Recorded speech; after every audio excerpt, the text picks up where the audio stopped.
Et salut à tous dans ce premier épisode de Dans les cordes, le podcast du serveur Vive le Catch. C'est une grosse envie qu'on avait depuis longtemps dans toute l'équipe de faire un petit podcast pour parler des nouveautés, mais aussi de notre avis sur plusieurs fédérations. Et pour ce premier épisode, on va vous présenter ce qu'on pense être l'avenir de AEW. Pour vous présenter ça, je suis avec Duke, je vais te présenter. Salut les mecs, Duc Togo, modérateur du serveur depuis 2001, Tweetos le plus objectif de l'univers depuis Lilian Thuram et grand défenseur de toute compagnie japonaise qui se respecte. On est également avec Vélo, grand Salut, spécialiste du salut. catch. Grand spécialiste du catch, modérateur de l'ombre, leader de la secte de Jay White. J'ai aussi oublié de me présenter. Moi, c'est Bunker, modérateur également du serveur. Et on va animer du coup le petit podcast sur l'avenir de AEW. Alors, l'idée de ce premier épisode, c'était de présenter trois mecs ou trois meufs qui, dans les prochaines années, vont prendre vraiment le relais de AEW, qui vont être les grands noms à retenir et qui déjà aujourd'hui marquent par leur booking, par leur qualité in ring, la fédération, tout simplement. Alors, moi, j'ai décidé, pour cet épisode, de prendre des catcheurs qui n'ont eu aucun titre solo dans la compagnie, à exception faite, bien évidemment, de certains qui ont eu des titres ROH. Je commence à spoiler. Vous, les gars, est-ce que vous êtes mis des petites barrières? Pas spécialement, personnellement. C'est vraiment au feeling de ce que je juge être le futur de la compagnie. J'ai pas de critères en particulier et je pense que l'ami Duke non plus. À toi de nous dire. Moi perso, le seul critère que je me suis donné, c'est vraiment, j'ai envie de pousser la réflexion plus loin que ce qu'on voit déjà sur nos écrans en regardant AEW. J'ai choisi, sur les trois personnes que j'ai choisies pour les hommes, j'ai choisi deux hommes qui ne sont pas actuellement dans la compagnie, mais qui devraient, selon certaines rumeurs, devraient arriver. Et on verra bien ce que ça peut donner, mais j'ai grand espoir sur ces noms-là. Tu nous fais teaser, là, tu nous fais teaser un peu. Je propose qu'on commence tout de suite avec un de tes noms, Gélo, vas-y.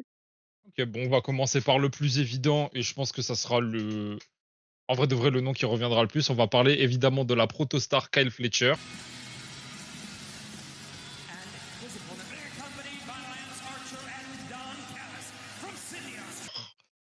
Titre solo à AEW. C'est uniquement pour pas le mettre parce que je pensais que c'était trop évident, tu vois. Pour moi, c'est déjà établi comme le futur grand nom. Tu lui donnes 2 ans, 2 ans, il est dans tous les main events, hein. Je suis d'accord. Et du coup, pour ajouter quelques points, bon, au-delà du fait qu'il a pu avoir quelques défauts au micro par le passé, je trouve que ça s'améliore. On est sur une bonne courbe de progression. Le fait qu'il ait Duncalis à côté de lui, on peut en penser ce qu'on veut du monsieur Duncalis, mais c'est très positif. Et surtout, moi, ce qui vraiment me fait kiffer avec le catcher, c'est que, en termes de présentation, depuis la trilogie, enfin de la trilogie Cosplay, c'est passé à un autre niveau. De base, on le voyait juste comme un catcheur de tag ou le Will Ospreay de Wish, que ce soit dans le look ou dans le catch. Puis depuis son heel turn, le changement de gear, le changement de coupe de cheveux et le fait qu'il ait un peu changé son style dans le ring, il paraît plus imposant, plus dominant. En fait, ça le rend très très crédible et je trouve que justement, bah, il a tout pour réussir. Et fallait qu'on en parle. Comme disait Duke, le point de culminance pour lui, ça va être les tensions dans la Dunkalis Family. J'en profite aussi pour les personnes qui pensent qu'on va parler de Konosuke Takeshita. Étant donné qu'il a gagné le climax, j'ai décidé personnellement que j'en parlerai pas et je pense que c'est pareil pour les autres. Mais évidemment, il en fait partie de ces mecs-là qui seront le futur de la compagnie, c'est une certitude. Pareil pour moi, je l'ai pas mis Takeshita dans mon top 3 là, des prochaines grosses stars de la compagnie. Parce que c'est déjà un des catcheurs les plus over. Il a déjà eu un titre solo qui est assez important, un titre international là.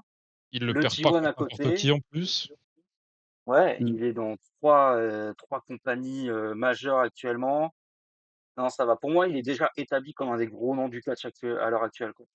Mais j'attends Pour moi, vraiment de voir ce qui va se passer. c'est pas Ouais, Duc? honteux de le mettre au même niveau des gros main eventers de la compagnie, hein. Il est déjà à ce niveau-là Je pour suis moi. d'accord. C'est juste qu'on attend Ouais. le début de la feud avec Okada pour vraiment confirmer ça, mais il n'y a aucun doute là-dessus, donc je propose qu'on change de sujet et qu'on continue avec le prochain nom de notre ami Duke. Ça marche pour moi. Donc, le premier nom que j'ai choisi d'aborder, c'est un homme que, pour les gros suiveurs d'AEW, vous venez sûrement de découvrir avec son alliance avec les Death Riders. Je vais parler de notre bon ami Gabriel Kidd.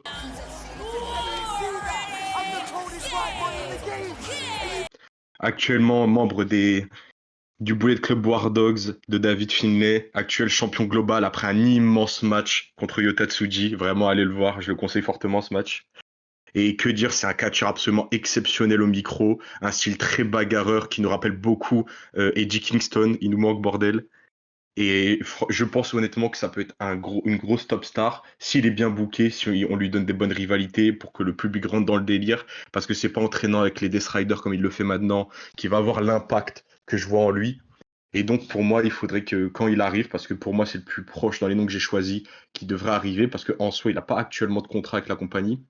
Et je le vois vraiment arriver en solo, en mode grosse menace dans la mid-card pour commencer, et après directement le propulser en main event. Moi, ce serait pas honteux. C'est assez intéressant. Tu as pris un mec qui est, outsider, quoi. Parce qu'il est pas signé Ouais. à AEW. Moi, je le vois pas, venir tout de suite, en tout cas, dans AEW, quoi. Je le vois vraiment rester à New Japan, hein. Pour moi, c'est Bon, proche. Je pense que c'est plus proche que ce qu'on pense. je suis assez d'accord sur ça, je le vois venir bientôt, mais moi j'ai quelques interrogations quand même sur le catcheur, notamment la l'AEW. Euh, Mhm. c'est un catcheur très polarisant dans le sens où il a eu pas mal de promos qui ont fait du bruit. Je pense notamment au Fuck WWE, Fuck AEW, Shinyon Ichiban. Au final, c'est pas trop Ichiban que ça. C'est vrai. De ce qu'on peut voir sur Internet, etc., c'est pas le catcheur le plus apprécié par les internautes justement à cause de, entre guillemets, cette hypocrisie et de l'utilisation actuelle qu'il a avec les Death Riders. Je trouve que le fait qu'il soit réduit à un simple mercenaire un peu fou, euh, ça nuit beaucoup à son personnage qu'il a à New Japan. Du coup, je sais pas. Honnêtement, je suis assez dubitatif sur la présentation qu'il peut avoir et s'il va vraiment signer, mais si c'est le cas, ça serait une bonne acquisition. Je Et suis à côté de d'accord. ça, à AEW, tu as des mecs aussi qui lui ressemblent beaucoup, quoi. Des gros C'est vrai. bagarreurs comme ça, c'est pas ce qui manque, hein, dans la compagnie, hein. Après, je pense qu'il se C'est que démarque par ses capacités au micro pour le coup, comparé à ce qu'on peut imaginer. après, c'est quelqu'un qui a une gimmick quand même assez intense dans le texte. C'est vraiment quelqu'un que tu l'entends parler, il est à fond, t'es pris directement dans son délire. Et ça, c'est plus dans cet aspect-là que je trouve que ça manque un peu à la compagnie, parce que le seul vraiment que j'ai en exemple comme ça qui te sort ça à chaque promo, c'est Eddie Kingston. Vraiment, le mec, il dit 3 mots, t'es déjà à fond dans son délire, tu bois ses paroles. Vraiment, c'est le genre de mec, on leur a pas dit que le catch c'était de faux, tu vois, ils vivent pour le truc. Et je trouve que ça manque un peu actuellement dans la compagnie et il peut réapporter ce plus d'intensité dans les rivalités. Je suis d'accord. Après, tout ça reste à voir. Après, comme je dis, c'est hypothétique. On est là pour parler du futur. C'est quelque chose qui peut se passer, donc à Moi, voir par la suite. tant qu'il y a pas l'image sur Twitter, Getty is all elite, je me prononcerai pas sur le sujet, hein. Ok, bah, je propose On va qu'on attendre. parle maintenant d'un catcheur qui est dans la compagnie actuellement, qui est d'ailleurs dans un très bon spot. Je parle bien évidemment de notre très cher Bandido qui ressort d'un match de dingue Voilà. avec Hechicero. Et Bunker, je te Waouh. laisse parler en bien de notre ami. Moi, j'évoquerai mes quelques doutes sur le catcheur. Tu l'as mis aussi, toi, dans ton top 3? Oui, bien sûr. Parce que pour moi, c'est la prochaine grande réussite de la compagnie, quoi. Alors, pour ceux qui le connaissent pas forcément, il est actuellement champion de la Ring of Honor et il ne sort que des classiques en 1v1. Là, là, la semaine dernière, on a eu contre Hechicero. C'est un des meilleurs matchs de l'année pour moi. C'est vraiment formidable. Il y a eu aussi sa défense contre Takeshita. Un super Et card on le of sait, honor. quoi. Bah ouais. Et on le sait, vraiment, la qualité in-ring, elle est vraiment importante dans la compagnie. Enfin, pour s'imposer dans le booking ou même chez les fans, quoi. Et Bandido, c'est vraiment ce catcheur qui peut te sortir un énorme match contre quasiment tous les mecs actuellement de AEW, quoi. Et ce qui est fou, c'est J'en que prof- il a été. Désolé, vas-y. J'en profite juste aussi pour ceux qui ne le connaissent pas vraiment de donner quelques détails. On parle d'un catcheur qui est mexicain et qui a actuellement 30 ans. Et du coup, Mm. qui, avant Ring of Honor, a fait beaucoup d'années a fait beaucoup de matchs à CMLL, AAA et New Japan. Et oui, du coup, qui peut vraiment lâcher un match de dingue avec plus ou moins n'importe qui. Et il est très populaire grâce à ça. Donc voilà. Moi, par contre, j'ai un doute qui me pose problème. C'est que, comme une bonne majorité des Mexicains, parler anglais, c'est pas la chose la plus simple. Il a montré qu'il sait quand même un peu faire. Il y a eu des promos avec Jericho. On en pense qu'on veut de Jericho. Il a réussi à s'exprimer, mais c'était pas non plus exceptionnel. Donc j'ai quelques craintes là-dessus pour l'éventualité où il devrait cesser dans le main event. je pars du principe qu'avec les monstres que tu as actuellement dans le main event, ne pas savoir que tu une promo sans avoir de manager, c'est quelque chose de compliqué. Donc, à voir soit si quelqu'un pourrait parler pour lui ou s'il y a une amélioration par la suite. Mais c'est quelque chose qui me fait peur. Non, c'est un doute compréhensible. Après, je rappelle que, Phoenix et Pentagon, quand ils étaient en équipe, ils avaient Alex Abramantes pour, Mmh. parler à leur place, quoi. Ça marchait bien et ça marchait mieux Mmh. que dans d'autres compagnies, je pense à WWE, où là, par contre, c'est vraiment chaud si tu sais pas parler anglais. Je pense que pour, AEW, tu peux encore t'en sortir. Peut-être pas être le champion du monde, mais champion Justement. international, ou continental. C'est plus vraiment, où on en est sur cette histoire-là, avec les 3 titres. Mais je pense que, par exemple, ça, c'est un spot, qui serait parfait pour Bandido, quoi, actuellement. C'est un spot parfait, mais je trouve que c'est un spot qui serait limite réducteur au vu de son talent dans le ring. Et c'est pour ça que j'aimerais vraiment le voir. En fait, j'arrive pas à trouver un manager là actuellement qui pourrait lui correspondre, mais quelqu'un qui pourrait l'élever en fait à ce rang de. On parle de, on parle d'un top guy. On parle vraiment d'un babyface parce que je le vois pas bosser en tant que heel. Un babyface vraiment très haut dans la carte et pas juste un upper mid carder qui a un match pour le titre de temps en temps, mais qu'on sait qu'il va perdre. Et voilà. Actuellement, d'ailleurs, il est en équipe, du coup, avec Brody King et ils sont super heureux, hein. Là, ils vont avoir je pense, un bon règne tag team qui va bien le faire connaître du public AEW, parce que pour l'instant, il est plus classé, Ring of Honor. Mais, je pense que sur les prochains mois, il va vraiment gagner en popularité et heu et d'ici la fin du règne tag team, c'est bon, là, il est propulsé solo. Duc, tu as des choses à rajouter sur notre ami Bandido? Oui, parce que moi aussi j'ai quelques petits doutes, mais c'est plus par rapport aux habitudes de l'AEW que je me questionne. Déjà, pour revenir sur son équipe avec Brody King, là, je tiens à dire qu'ils ont une chimie complètement folle, les deux. Exceptionnel. L'alchimie dans leur équipe, c'est n'importe quoi. Une équipe qui est vraiment une équipe qui est digne des Dustin Rhodes classiques à NXT. Tu fais des équipes random et tu les fais faire des tournois de cons. Mais l'alchimie qu'ils ont à deux, c'est fantastique. Juste, c'est Vas-y, vas-y. l'alchimie, de Bandido, il l'a avec plein de catcheurs, c'est assez fou, quoi. C'est dans un ring, le mec est en accord avec beaucoup de gens, quoi. Ah, Mhm, c'est on vrai. voit aussi par le Avec passé qu'il a Cesaro, eu des. Takeshita. On voit aussi que c'est un très bon catcheur en tag team parce que même avant Bandido, il a eu pas mal de matchs en tag, que ce soit, si je me trompe pas, il a eu des tag teams avec Laredo Kid à l'époque qui était très bon. Oui. Du coup, ce mec peut tout faire. La petite interrogation que j'ai par rapport aux habitudes d'AEW, c'est que j'ai l'impression que c'est un peu toujours la même chose avec ces catcheurs mexicains qui pètent un peu dans la compagnie. Je pense à Mascara Dorada ou à Mystico, par exemple. Ils ont toujours un peu le même rôle de mec qui vient de temps en temps avoir une pop, avoir un match contre quelqu'un d'over pour perdre derrière. J'ai peur de ce traitement-là. Après, j'espère me tromper. Je suis d'accord, mais pour moi, ce traitement, on l'évite s'il arrive à tenir au micro, en fait. Pour moi, c'est quelque chose qui est lié parce que, justement, que ce soit Mystico ou même Dorada, c'est des catcheurs, quand la cloche sonne, c'est exceptionnel. Mais en dehors de ça, c'est un peu compliqué pour l'instant. Et du coup, je pense que c'est sur ce point-là où il va falloir que Bandido, on trouve un moyen pour Mm. que on pallie à ce problème. Mais à ce moment-là, c'est tout droit, hein. Je pense que Moi, ce mec-là sera je suis le main event pas des trop PLE sans d'accord souci. avec cette idée parce que tu vois, que ce soit, Dorada, Mystico, c'était plus, de l'ordre de la promotion, du partenariat avec CMLL et tout ça.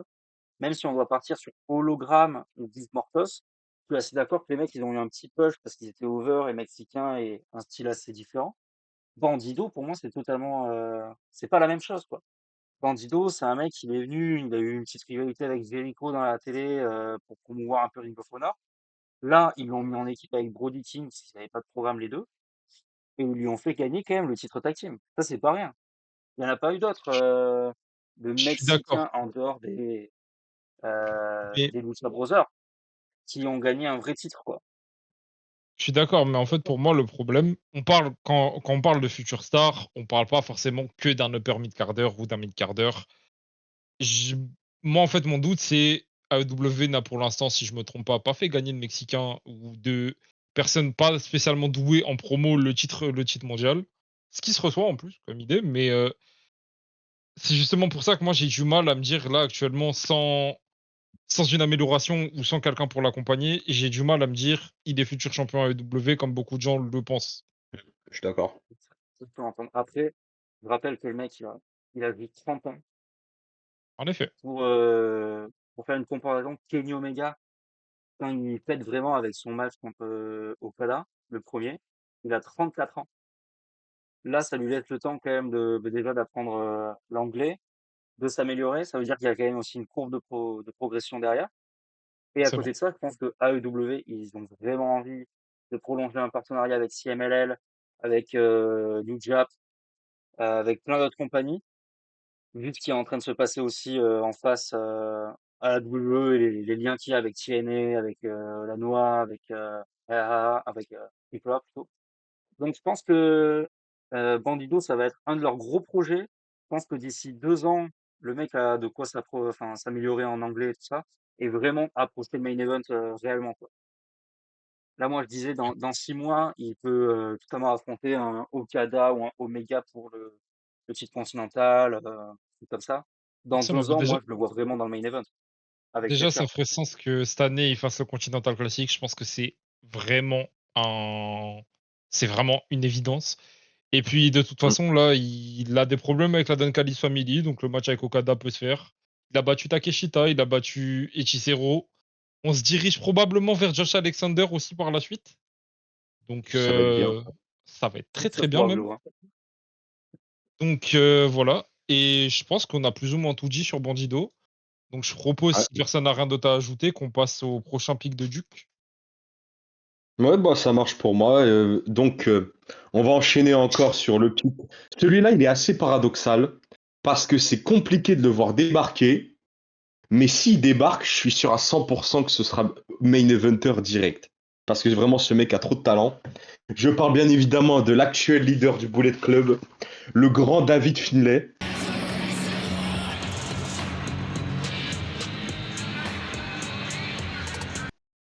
qui est actuellement vainqueur en titre de la New Japan Cup, qui a perdu en demi-finale du Climax et qui a en soi une immense année d'énormes matchs à son actif. Même Il a s'il y a eu perdu. la rivalité contre la House of Torture et l'autre Nulard Devil, mais on va pas me lancer là-dessus. Je précise Et juste aussi qu'il a perdu contre Takeshita et que ça peut potentiellement oui. mener à quelque chose. À voir par la suite. Et donc c'est compliqué dans un sens de le voir débarquer parce que je crois qu'il est plus pressenti du côté de WWE pour aller Ouais. retrouver sa famille là-bas. Mais moi, je serais plus d'avis qu'il penche plus du côté AEW, peut-être parce que déjà il serait saoulé de son booking de con qui lui mettent New Japan en ce moment. Et surtout parce que je pense qu'il a plus d'opportunités à aller chercher du côté d'AEW. C'est un catcheur phénoménal qui a su s'imposer. Il était vraiment loin de faire l'unanimité en ce début d'année. Et il s'est imposé tout seul par son catch, par son écriture, par sa façon de catcher, par ses promos, sa façon de jouer. Et franchement, il s'est mis le public japonais dans la poche et même le public mondial dans la poche de ceux qui suivent. Et je pense qu'il a une grosse carte à jouer du côté de AEW avec son gros talent de promo, ce qui faisait des fois Bandido, comme on parlait tout à l'heure. Et surtout un talent de catcheur absolument exceptionnel et surtout qui pourrait matcher avec quasiment n'importe qui. Je te laisse commencer si tu as des arguments à faire, Bunker. Bah, moi, j'y crois pas du tout. Pour moi, il va vraiment se diriger vers la WWE, quoi. C'est juste ça, quoi. Ça se comprend. Après, Non, mais comme à côté de ça même, faut arrêter, euh, faut arrêter les leaders de Bullet Club, quoi. Ça marche pas trop. bah, justement, c'est un point sur lequel j'aimerais rebondir, vu que tu disais que s'il arrive en tant que leader du Bullet Club, ça sera directement main eventer. Malheureusement, on l'a vu pour un catcheur que j'aime beaucoup, un ancien leader du Bullet Club aussi, je veux bien évidemment parler de Jay White, que ce traitement de main eventer, au final, enfin, il a été considéré comme main eventer 2 semaines avant de jobber contre Billy Gunn. 2 semaines, c'est façon de parler, mais au final, on voit bien que le traitement est différent pour tout le monde et je pense pas que son statut de leader de Bullet Club jouera sur quelque chose. Puis en plus de ça, j'ai un peu des réserves sur David Finlay dans le sens où si il vient à AEW sans sa faction, sans le reste du Bullet Club, sans Clark Connor, sans Robbie X, sans Drilla Moloney, le reste, je sais pas si tout seul il arrivera à prendre. Il est managé par Gedo aussi, donc Mhm. qu'il ne le suivra pas forcément. Enfin, à moins qu'il soit fou. Mais dans l'idée, du coup, je sais pas si tout seul la magie opérera de même qu'à New Japan. Pour moi, il se Moi, suffit à lui-même, David. Il a tellement de qualité que pour moi, il se suffit à lui-même. Mais à côté de ça, c'est pas le même rythme de travail, quoi. Je pense que c'est un peu le problème qu'il y a eu aussi avec Jay White au début, parce que maintenant je trouve que ça va mieux, même si Jay White, il y a eu quand même beaucoup de blessures. C'est peut-être vraiment ça qui a freiné sa Ouais. carrière à AEW. Mais David Finlay, moi j'ai eu du mal pendant longtemps. Ce qui m'a convaincu, c'est son match face à Moxley et Ospreay, le troisième, dans un triple threat. Ouais, Ouais. Ouais, ouais, c'était Osprey. le match est très bon et franchement la performance de Finlay est vraiment cool. Mais à côté de ça, est-ce qu'il peut s'adapter à un rythme plus américain où il doit catcher toutes les semaines ou toutes les 2 semaines, quoi?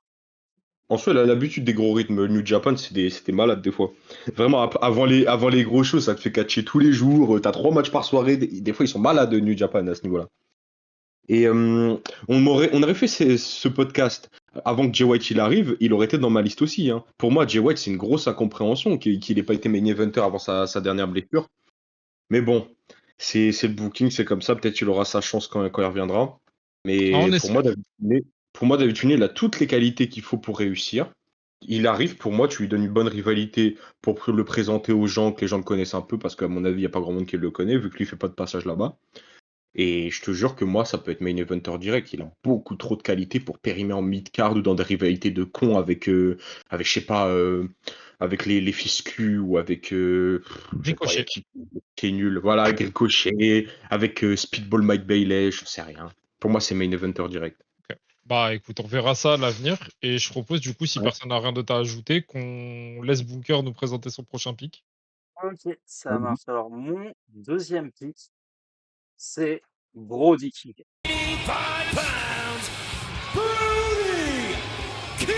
Et alors, Brody King, peut-être que tout le monde le déjà je vais le présenter. C'est, un des membres de la regrettée House of Black qui était le clan de Malakai Black, aujourd'hui, Aleister Black à la WWE. C'est ça. Mais c'est Mhm. aussi un ancien champion, Ring of Honor, l'actuel champion du coup par équipe avec, Bandido de la AEW et également un des babyface les plus over aujourd'hui à AEW, il a un gros capital sympathie avec, le public. Il arrive à sortir des gros matchs, mais alors justement, tout le monde le verra pas peut-être au même niveau que des, Bandido, que des Fletcher, Takeshita ou même, Gabe Kidd. Mais moi, je mets vraiment une pièce dessus. Je suis prêt à parier que ce mec va exploser d'ici les prochains mois et même d'ici les prochaines années. Pour ceux qui ne savent pas trop, il a été dans les 2 Continental Classic, qui sont les 2 gros tournois de AEW. Il a toujours sorti des grosses performances. Ça a été, comparer ça avec Icky pour moi, tu vois? Dans les G1 et pour moi, ça montre vraiment que la compagnie se repose sur lui et qu'ils savent qu'ils peuvent, sortir un gros programme avec ce mec. Il a été dans plusieurs tag team, four-way, tout ça, parce qu'il y avait pas vraiment de programme. Là, maintenant qu'il a un titre tag, je pense qu'il va avoir un bon range, je pense qu'ils vont essayer de construire un truc et pour moi, quand ils vont perdre les titres, ils vont vraiment exploser en solo et j'espère que ça se fera peut-être vers la fin pour le dernier Continental, enfin pour le Continental Classic qui se fait généralement en fin d'année. Mais vraiment, j'ai une courbe de progression de ce mec, qu'on voyait pas trop, tu vois? Que c'était vraiment le big man de la House of Black et là, depuis quelque temps, je sais pas, il y a une construction. Alors je pense que c'est aussi parce qu'il a sorti le t-shirt, Fuck ICA, en pleine polémique, aux États-Unis et tout, sur l'immigration, qui lui a fait gagner, pas mal de sympathie chez les gens. Mais je sais pas, pour moi, c'est un mec qui peut sortir des gros, gros matchs, qui a toujours un bon gabarit, qui m'intéresse toujours quand il est dans le ring et j'ai l'impression que, bah, c'est aussi le cas pour Tony Khan, quoi. Mm. Alors, je suis assez d'accord dans l'ensemble. J'ai pas spécialement grand-chose de négatif à dire sur Brody King. Moi, ma peur, c'est surtout au niveau du booking. Parce que Tony Khan a beau l'aimer autant qu'il veut. Le monsieur a malheureusement un historique de pas très bien booker ses big men. Donc, c'est quelque chose qui fait assez peur. Même si pour le coup, il est si over avec le public que je vois pas comment tu peux, entre guillemets, te louper sur l'ami Brody King. Mais au-delà de ça, moi, ma crainte, c'est qu'en fait, il a un plafond de verre et qu'il dépasse pas le stade de gatekeeper en fait du main event. Que ce soit un mec qui ait des bons matchs avec tous les top guys, mais qui aura jamais vraiment d'opportunité significative au titre, voir qu'il ait l'opportunité de prendre le titre. Je pense que c'est un mec qui se dirigera plus vers le titre d'Okada, le Unified, si d'ici là il est encore considéré comme ce qu'ils veulent faire un second titre majeur. Donc, à voir. Moi, Bon, j'ai très c'est vrai peur, que hein. Je vous mens c'est le pas, moi, les milieu, gars, hein. Brody King, j'ai très très peur, hein. Brody King, je pense vraiment que ça va être une mode. Et dès que son histoire avec Bandido, ça va s'arrêter, ça va retourner dans les méandres du booking. Maximum, ça sera upper mid-card, mais ça ira pas plus loin. Et En encore plus de upper mid-card, ça, c'est gentil. j'ai un peu peur parce que là, actuellement, de base, il est en tag team au sein des Hounds of Hell avec Buddy Matthews. Buddy Ouais. Matthews qui est blessé et ça prend du temps. Mais dans l'éventualité où il reviendrait, que ce soit en fin d'année ou l'année prochaine, est-ce qu'ils vont les remettre en tag team ensemble? Est-ce que Brody King va pas juste cantonner un rôle de big man en tag team plutôt que vraiment un catcheur de upper mid card, voire même plus? Je sais pas. Je, Et bah, tu vois, ça m'étonnerait pas, j'ai- hein. Ça m'étonnerait pas que ça reste comme ça. Ah, moi, je le verrais pas comme ça, hein. Pour moi, c'est vraiment un mec qui va s'imposer en solo tu et penses qu'au retour de Buddy Matthews, ils vont pas les remettre ensemble? ah non, peut-être même rivalité, à la limite. Ok. Pas trop fan de ce genre de Ça, programme, mais ça pourrait se faire dans l'idée. même Buddy Matthews a plus à gagner à être en solo qu'en tag team actuellement. Surtout Je suis s'il est, d'accord. de retour avec Brody King, hein. Moi, je pense qu'il a rien à gagner, Buddy Matthews, hein. Donc, moi, je vois pas ce qu'il peut faire avec lui quand il va revenir, hein. À part Ah, leur Ouais, mettre Buddy dans le ouais, film pour Matthews, avoir la avec le Brody King. Buddy Matthews va gentiment se diriger vers Ring of Honor, je pense. Et voilà, à mon avis. Ça Mais, va l'envoyer faire des matchs avec Atlantis, ça aussi MLL, hein. C'est tout ce qui va se ah, passer. mais Buddy Matthews peut être un mec qui, par la suite, à son retour, si Bandido d'ici là monte de manière permanente dans le main roster, entre guillemets, je dis main roster, mais Dynamite Collision, quoi. C'est un mec qui peut tenir la baraque à Ring of Honor. Mais moi, j'ai peur qu'il soit remis en tag team avec Brody King et qu'on n'entende plus parler de ce projet Brody King. Mais voilà. toutefois, quand on parle de l'avenir de AEW, moi, je parle pas que de main eventer. Je parle aussi de mecs qui peuvent s'assurer une mid-card solide, une upper mid-card qui est très bonne et qui peuvent sur un coup de un coup de hasard, tu vois, gagner De le titre majeur ou le titre continental. Ça, ça s'entend. Après, je pense qu'on a surtout une définition différente de future star. Moi c'est surtout est-ce qu'il peut être un potentiel main eventer ou un top guy, c'est surtout ça ma crainte, mais il n'y a pas de doute que ça sera quand même quelqu'un de très populaire dans les années qui suivent et qu'il aura sa place. Hum. En Voilà, je espérant pense que le que booking soit témoin avec lui. je suis d'accord. On espère que Monsieur Tony Khan sache ce qu'il fait. Donc, je Hum. propose qu'on continue donc et qu'on parle d'un autre catcheur. Cette fois-ci, un catcheur que j'ai Vas-y. choisi moi-même, mon dernier choix. Qui est le plus controversé des trois. J'ai parlé de Fletcher et on a parlé de Bandido ensemble avec Bunker avant, où j'avais beaucoup de certitudes. C'est un peu plus une envie personnelle que vraiment une espérance, mais on va parler de Rouge, le leader actuel de la faction Ingobernable. Donc pour ceux qui ne le connaissent pas, parce que bon, c'est pas le catcheur le plus actif à la télé actuellement, c'est un catcheur de 36 ans qui est mexicain. Comme dit, qui est le chef de la faction avec, pour l'instant, à l'heure où on tourne, Bis Mortos, Dralistico et le nouvel arrivant Sami Guevara. On en pense qu'on en pense. Euh, Petite Nul. précision qui n'est pas très utile, mais c'est aussi le frère de Dragon Lee qui évolue à la WWE, voilà. Vous en faites ce que vous voulez. Et qui a fait la majorité de sa carrière à CMLL. Quelques matchs à New Japan, MLW, Ring of Honor avant ça. Voilà. Donc, pour moi, ce qui fait que j'ai des espoirs en Rouge, c'est le fait que je le trouve atrocement crédible dans la manière dont il se comporte dans le ring. Il est charismatique, il est même s'il est il est assez populaire avec le public, notamment avec la catchphrase. You mess with the bull, you get the horns. C'est quelque chose que le public adore. Et je pense que en plus de ça, par rapport aux autres membres de sa faction, il se démarque par le fait que il catch sans masque, donc c'est très facile de l'identifier. Et il a quand même une dégaine assez unique qui fait que tu te souviens de lui. Et dans le ring, bon, même si ça fait quelques temps qu'il n'a pas lâché de bons gros matchs qui nous marquent, hors le match avec Danielson il y a 2 ans maintenant. Je trouve que c'est quand même quelqu'un d'assez complet et qui peut plus ou moins lâcher des bons matchs avec n'importe qui si on lui laisse le temps et l'occasion de le faire. Je sais pas ce que vous en pensez. Pour moi, le projet Rouge, ça fait déjà plusieurs, un an, peut-être un peu plus qu'on en parle déjà, qu'il y a des gens qui voient quelque chose en Rouge, chose que je ne vois pas. Pour moi, c'est vraiment un mec qui va rester là à squatter Collision toutes les semaines, à faire des trucs de coin en mid-card avec sa faction. Puis à un moment, ça va split, il retournera au Mexique, on n'entendra plus parler. Je vois pas ce que vous voyez. Je suis pas fan du mec, je suis pas fan de la faction, je suis pas dans ce délire. Après, peut-être que ça va me faire mentir, mais je sais que ça fait plusieurs années déjà que ça parle d'un projet rouge pour AEW. Ouais, depuis son arrivée à peu près, hein. Globalement. Quasiment, ouais. Ouais, ouais, ça prend du temps, hein. C'est le C'est très long fameux, le projet, long hein. term storytelling, hein. Après, Très long le story. le problème, je trouve, qu'il y a eu avec ses débuts, c'est qu'au final, il n'a pas non plus eu tant de matchs que ça quand on regarde, en fait.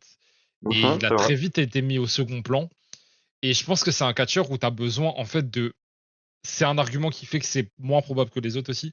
Mais c'est un catcheur où tu as besoin de le construire. Tu as besoin de lui créer une identité, de passer par des promo packages, de bien faire comprendre qu'est-ce qu'il est et qu'est-ce que sa faction cherche à faire. Et je trouve que c'est un truc qui a été très mal retranscrit pour l'instant. Parce que pour l'instant, LFI, donc, c'est juste une faction de Mexicains, en fait. Il n'y a pas vraiment grand-chose derrière. J'avais un peu d'espoir quand ils ont ramené Jake de Snake Roberts, mais au final, c'est allé nulle part. Donc, ouais, je sais pas, on verra par la suite ce qui se passe, mais c'est une interrogation sur le booking, mais je trouve que au-delà de ça, dans ses capacités in-ring, même si Duke, je sais que t'es pas d'accord avec moi, je trouve que c'est un big man qui est quand même polyvalent, qui est, par exemple, moins restreint dans le ring que Brody King, même si Brody King n'est pas vraiment restreint non plus.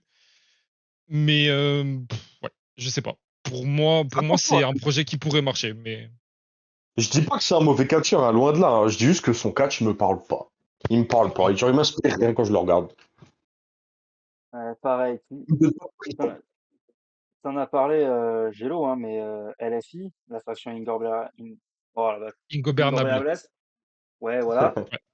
bah, c'est un bide total, AEW, quoi. Ouais. Ça va être difficile de s'en remettre, et je verrais Ah, mal Rush, Root, excuse-moi, heu, sortir de la faction, quoi. c'est ça. Moi, je pense que la faction restera autour de lui. Maintenant, depuis l'addition de Sami Guevara, je vais parler avec des pincettes parce que je ne pense pas que Sami Guevara est très bon non plus. Mais je pense que c'est un élément qui peut peut-être un peu pousser vers le haut par le fait que déjà il a turn heel et que, vu que pratiquement personne l'aime, il génère de la hit, malgré tout. Et qu'en plus de ça, bon, c'est pas le meilleur en promo, mais il est bien meilleur que Rouge quand même, qui est limité au micro. Donc ça peut faire office de porte-parole pour Dralistico et Rouge qui peuvent un peu plus s'exprimer dans le ring. Mais après, comme je dis, hein, moi c'est un pari personnel, c'est un catcheur que j'aime beaucoup et qui me fait vibrer, contrairement à Duke. Donc voilà, Mmh. c'est quelque chose que j'aimerais voir, mais sur lequel j'ai des doutes. Après, il faut bien prendre des risques envers les catcheurs, C'est mais clair. voilà, C'est clair. faudra voir. Moi, je pense qu'il a Ouais, besoin d'un match référence en fait pour se relancer. ouais. Il faut qu'il ait un match, une affiche sur un pay-per-view de préférence avec quelqu'un d'assez crédible et qu'en fait on voit que Rouge n'est pas quelqu'un qui rigole et qui vraiment délivre un bon match. Parce que aussi, chose négative, récemment, il a perdu Enfin, il a perdu. Il est allé autant dans le Max Caster Open Challenge, chose assez humiliante, je trouve, étant donné qu'il est en genre 0,18 ou 0,19. Mais bon, voilà, c'est Tony Khan et sa Après, manière de booker, voilà. en soi, c'est Ouais. jouable, hein. Je te rappelle avant Forbidden Door, Zack Sabre Jr., il a fait ce truc, hein. Quand Oui, même mais champion AEW, Zack Sabre, hein. d'accord, mais Zack Sabre a gagné contre Max Caster. Zack Sabre, enfin, Rouge est allé au temps. Rouge a pris 5 minutes et n'a pas fini Max Caster. C'était voulu Oui, parce c'est qu'il aurait pu vrai. le faire plusieurs fois et c'est l'histoire racontée dans le match. Mais je trouve que dans la finalité des choses, c'est quelque chose qui lui dessert. Voilà. Donc, des peu de chance, mais voilà, c'est quelque chose que j'aimerais voir et on verra par la suite. Je pense que Non, si Un truc personne très de. sympa. Oui, tu raison sur le match référence aussi, parce que même pour lui, quoi, je viens de regarder sur Catch Match, ses meilleurs matchs, ils datent tous d'il y a plus de 10 ans, quoi. ah, globalement, si C'est t'enlèves le match avec Danielson, c'est vrai qu'on va pas très loin. malheureusement. Ouais, sa carrière pour l'instant à AEW, c'est très compliqué, hein. C'est assez culotté de l'avoir mis Je je suis dans ce truc. d'accord, après, c'est l'appréciation personnelle et le fait que je trouve qu'il y a des choses à faire. Voilà. Je propose qu'on passe au dernier pic de Duke, qui... Vas-y. Ça va. On va avoir des choses à dire. Alors, pour ce dernier pick, j'ai choisi un mec qui est un mystère total, parce que ça fait à peu près plus d'un an qu'on nous dit qu'il a signé, de temps en temps il passe des têtes, mais au final, il n'en est rien. J'ai choisi de parler d'un catcheur qui est, entre guillemets, actuellement à la Rev Pro, ancien 2 fois champion de la Rev Pro, monsieur Michael Oku, catcheur anglais de 32 ans. J'aurais beaucoup de choses à dire sur ce mec, sa grosse rivalité avec Will Ospreay, ses immenses matchs avec Gabe Kidd et Mike Bailey, sa grosse rivalité avec Luke Jacobs. Mais on va pas aller trop loin non plus. Mais tout ce que je veux dire, c'est que ça fait déjà plus d'un an que ce mec est censé avoir signé, et c'est juste le mec que je vois le plus réussir dans le circuit anglais actuel. Il a un talent immense, un bon promo guy et surtout un babyface exceptionnel qui vraiment arrive à avoir énormément de rivalité du public. Et il l'a montré d'ailleurs sur ces quelques passages qu'il a eu du côté d'AEW. Et je pense que c'est vraiment ce mec qui peut réussir un peu cet underdog qui pourrait avoir un peu de gaz. Ça fait longtemps qu'on n'en a pas eu un de ce genre du côté d'AEW en main event. Mais c'est aussi un pic culotté parce que je sens de loin, de très loin, le traitement Kevin Knight. Il va arriver, ça va le mettre dans une pack de cons, il va perdre. Voilà, c'est ça qui va se passer. Mais j'ai de l'espoir et pour moi, il y a un truc à faire avec ce type. D'accord. Bunker, tu veux commencer sur les critiques ou tes doutes ou ce que tu as à dire par rapport à Michael Oku? Ouais, en fait, j'essaye de trouver les moyens de le dire gentiment parce que depuis le début, je fais que dégommer les tics de Duke. Mais moi, j'y crois pas du tout au projet Michael Oku. Et là, comme tu l'as dit, ça fait un an qu'il est signé, on le voit à peine. Moi, j'ai souvenir juste d'un un match à la Ring of Honor contre Hechicero C'est ça. et je crois qu'il était dans le Il était Zero dans le Hour pré-show. de Ouais, Forbidden Door. c'est ça. Ouais, Avec Kevin, avec Jet Speed contre Gates of Agony et Ricochet. pour Vas-y. moi, c'est pas encore ça, quoi. Tu l'as dit, il a une rivalité avec Will Ospreay, surtout sur circuit anglais et tout ça. Mhm. Ben, dans certaines rivalités, quoi, tu sens qu'il y en a un, il est plus fait pour marcher que l'autre, quoi. Je comprends. C'est c'est bête à dire, mais genre Michael Oku, pour moi, je le vois pas marcher. Je le vois pas marcher en dehors du circuit indépendant, quoi. Moi, Surtout sur une grosse compagnie comme ça. j'ai beaucoup de choses à dire aussi par rapport à Ouais, Michael Oku. Donc, premièrement, moi, personnellement, c'est pas un catcheur que j'apprécie beaucoup. J'ai regardé quelques matchs quand même, notamment ce contre Will Ospreay. Euh, et il y a quelque chose que je lui reproche. Je sais plus dans quel match c'était où il tente un reverse Styles Clash qui rend terriblement mal à l'écran et qui, genre, explose le rythme du match. Et en fait, c'est quelque chose que je peux lui reprocher. C'est, je trouve qu'en fait, il y a beaucoup d'envie de vouloir se démarquer et de faire des choses qu'on n'a pas spécialement vues. Mais en fait, je trouve ça tellement forcé que ça enlève la dynamique à son match qui fait que je m'ennuie beaucoup quand je le regarde, malheureusement, quand il n'est pas contre Will Ospreay. Et en plus de ça, je pourrais mettre une critique assez récente. On en parlait avant dans Zero Hour de Forbidden Door. Pour avoir été dans l'arène, même si c'était dans son pays natal, pas loin de chez lui, honnêtement, il n'est pas si over que ça avec le public. Et c'est quelque chose qui me fait peur aussi par la suite. Parce qu'au final, tu disais qu'on n'avait pas beaucoup d'underdog comme ça. Je trouve que ça ferait un très mauvais underdog. Enfin, en fait, je le vois pas comme toi tu le vois. Et je sais pas, pour moi, du coup, j'ai beaucoup de réserves là-dessus. Je pense que dans le cas où il a signé, je sais pas si c'est vrai ou si juste il l'utilise pas. Je sais pas ce qu'il en est. Mais je pense que c'est un mec qui est cantonné à Ring of Honor et qui va faire quelques apparitions, voire peut-être un Continental classique, mais qui ira jamais au-dessus, à mon avis. Ça s'entend. non, c'est ouais. Voilà. Bonne analyse de ta part, là, franchement. C'est vrai que le Continental Classic, d'ici 2 ans, tu peux te dire, ouais, il peut y être et tout ça, mais je le vois Bah, pas gagner un truc comme ça. c'est un mec qui peut avoir un profil à la Commander dans celui de l'année dernière, où il va faire Oh, des bons matchs avec plus ou moins n'importe qui, mais il va prendre l'épine et on va pas le prendre au sérieux, quoi. Malheureusement. Ouais. Vous allez voir, il a le temps de progresser, il a que 32 ans, vous allez voir, vous aurez la vision.